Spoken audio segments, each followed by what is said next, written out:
Standard form of linear programming problem. Linear programming ப்ராப்ளம்ல நம்மளுக்கு problem மேக்ஸிமைஸாகவும் இருக்கலாம், மினிமைசேட்டாகவும் இருக்கலாம். ஆனால் நம்மளுக்கு ஸ்டாண்டர்ட் ஃபார்ம்னு கொடுத்ததுனா ப்ராப்ளம் மேக்ஸிமைஸாக மட்டும்தான் இருக்கணும். மினிமைஸாக இருந்தால் நம்ம மேக்ஸிமைஸாக கன்வெர்ட் பண்ணிவிட்டு அப்புறம் சால்வ் பண்ணுவோம். இந்த கிவன் ப்ராப்ளம் வந்து நம்மளுக்கு எப்படி கொடுத்துருக்காங்க, மேக்ஸிமைஸ் இசட்டாக தான் கொடுத்துருக்காங்க. அதனால் மேக்ஸிமைஸ் இசட்டோட வேல்யூவை அப்படியே எழுதியிருக்கோம். நெக்ஸ்ட்டு சப்ஜெக்ட் 2க்கு அப்புறம் எத்தனை கன்ஸ்ட்ரைன்ஸ் இருக்குது, 1 2 3 கன்ஸ்ட்ரைன்ஸ் இருக்குது. அதை ஈக்குவேஷனாக கன்வெர்ட் பண்ணணும். இப்போ ஈக்குவேஷனாக கன்வெர்ட் பண்ணோன்னா என்னவா சேஞ்ச் பண்ண போகிறோன்னா ஈக்குவல்ட்டாக சேஞ்ச் பண்ண போகிறோம்.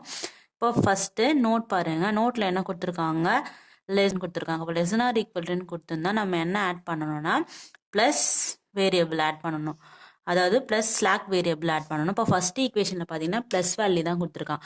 இப்போது ப்ளஸ் S1 ஆட் பண்ணுறோம். நெக்ஸ்ட்டு கிரேட்டர் தென் ஆர் ஈக்குவல்ட்டுன்னு கொடுத்துருந்தாங்கன்னா நம்ம மைனஸ் ஆட் பண்ணுறோம். இப்போ செகண்ட் ஈக்குவேஷன்லையும் தேர்ட் ஈக்குவேஷன் என்ன கொடுத்துருக்காங்க, கிரேட்டர் தென் ஆர் ஈக்குவல் தான் கொடுத்துருக்காங்க. அப்போ மைனஸ் இங்கே S1ன்னு கொடுத்துட்டோம்ல, இது என்னன்னு கொடுக்கணும்னா S2 S3. இதுலேருந்து நம்ம என்னன்னு சொல்லலாம், S1 வந்து ப்ளஸ் இருக்கா ஸ்லாக் வேரியபிள்னு சொல்லலாம், மைனஸ் இருக்கிறது என்னன்னு சொல்லலாம் சர்ப்ளஸ் வேரியபிள். இப்போ ஈக்குவேஷன் பாருங்கள் 1 2 3 இருக்கா. இப்போது வித் 0 கோஎஃபிஷியன்ட்டோட என்ன ஆட் பண்ண போகிறோம், 0 S1 0 S2 0 S3.